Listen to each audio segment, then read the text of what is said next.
जैसे ही ब्रिटेन के प्रधानमंत्री ऋषि सुनक G20 समिट में हिस्सा लेकर वापस यूके पहुंचे, उन्हें सांसदों ने सुना दिया। माने क्या?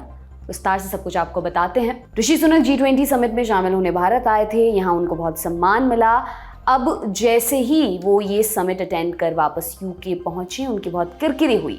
वहाँ के हाउस ऑफ कॉमन्स में सांसदों ने उनकी आलोचना की।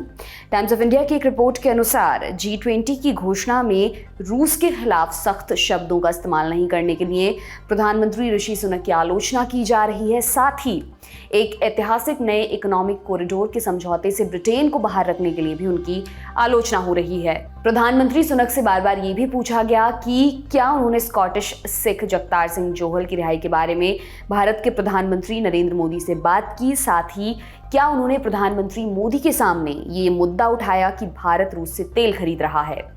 ब्रिटिश संसद में विपक्ष के नेता सर कीर स्टार्मर ने G20 की संयुक्त घोषणा को निराशाजनक बताया। उन्होंने कहा कि ये पिछले साल के G20 समिट की तुलना में कमजोर थी। लिबरल डेमोक्रेट सांसद रिचर्ड फोर्ड ने सवाल किया कि क्या प्रधानमंत्री सुनक कनाडा के प्रधानमंत्री जस्टिन ट्रूडो की बात से सहमत हैं, जिसमें उन्होंने कहा था कि यदि उनके बस में होता तो G20 घोषणा की भाषा ज्यादा मजबूत होती। कंजर्वेटिव सांसद रहमान चिश्ती ने कहा कि भारत रूस के खिलाफ प्रतिबंधों का समर्थन नहीं करने वाले 44 गुटनिरपेक्ष देशों में से एक था। इस कारण यूक्रेन में युद्ध खत्म नहीं हो रहा है। भारत रूसी तेल खरीदता है। कुछ लोग ये भी कह रहे हैं कि उन प्रतिबंधों को दरकिनार कर भारत से रिफाइन करके यूरोप में बेचता है। क्या प्रधानमंत्री सुनक ने प्रधानमंत्री मोदी से ये बात की? वहीं लेबर पार्टी के सांसद बैरी शेरमन ने पूछा कि क्या प्रधानमंत्री सुनक ने प्रधानमंत्री नरेंद्र मोदी से पूछा कि उन्होंने यूक्रेन पर आक्रमण के लिए रूस की आलोचना क्यों नहीं की? क्या उन्होंने पूछा कि मोदी मुसलमानों और ईसाइयों के उत्पीड़न को रोकने के लिए क्या कर रहे हैं? प्रधानमंत्री सुनक ने इसका जवाब भी दिया।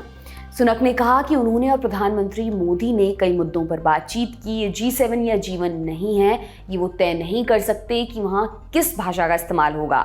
यूक्रेन पर उनका पक्ष बिल्कुल साफ है, लेकिन G20 अलग अलग देशों का एक बड़ा समूह है जो दुनिया के सभी मामलों पर एक जैसा नहीं सोचते, ना ही हमारे मूल्य एक जैसे हैं। ये मान लेना कि इसमें G7 जैसी समानता दिखाई देगी, विदेशी मामलों में समझ की कमी दिखाता है। प्रधानमंत्री सुनक ने आगे कहा कि हम सभी देशों से आग्रह करते हैं कि वे रूस पर प्रतिबंध लगाने में हमारा और दूसरों का साथ दें। जाहिर है कि हर देश अपने तरीके से इस पर काम करेगा। जहां तक ब्रिटेन के नए इकोनॉमिक कॉरिडोर समझौते पर साइन नहीं करने का सवाल है, इस पर कनाडा, जापान और इटली ने भी साइन नहीं किए हैं। साथ ही उन्होंने ये भी कहा कि प्रधानमंत्री नरेंद्र मोदी के सामने जोहल को रिहा करने का मुद्दा उठाया था।